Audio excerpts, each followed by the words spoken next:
everyone, this is Jeric Agapa, your environmental advocate. These past few days, we started our advocacy by posting a social media campaign on YouTube wherein we share an informative video to our viewers for them to reflect. Because it's not enough that we only know about nature. Instead, applying the things that we already know and must learn more on how to take care of our nature for the better future. Therefore, today we're gonna answer some of the comments we get on our YouTube channel.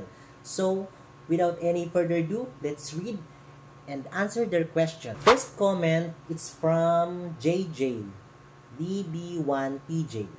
Nice video. What inspired you to create this video and advocate for the environment? Okay. For me, actually what inspired me to create this video is to utilize the use of the social media platform in a good way that could help for the environment, because nowadays millennials or Gen Z are very hooked on such social media, and in that way I could empower the generation to help our nature for the betterment and for them to learn and apply on how to take care of our Mother Earth.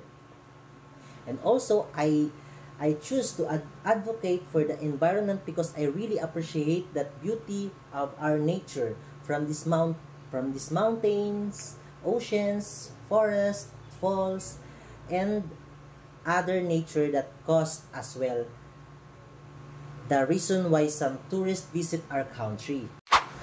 Okay, let's proceed to the next comment from Emma Rose Espinosa. Great video. What do you think the next generation of environmental leaders should focus on? How can they strengthen the progress made in environmental protection so far? Okay.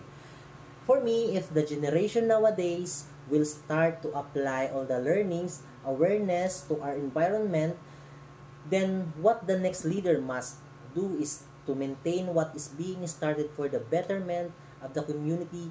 But if until no one will do or take the action of their responsibility, then let's start with ourselves to show others the benefit of being responsible citizen for the nature. Because being responsible not only help nature but yourself as well to grow on and learn more as an individual. I hope you learned something from today's video. See you to my next episode, and once again, this is Jeric Agapay, your environmental advocate.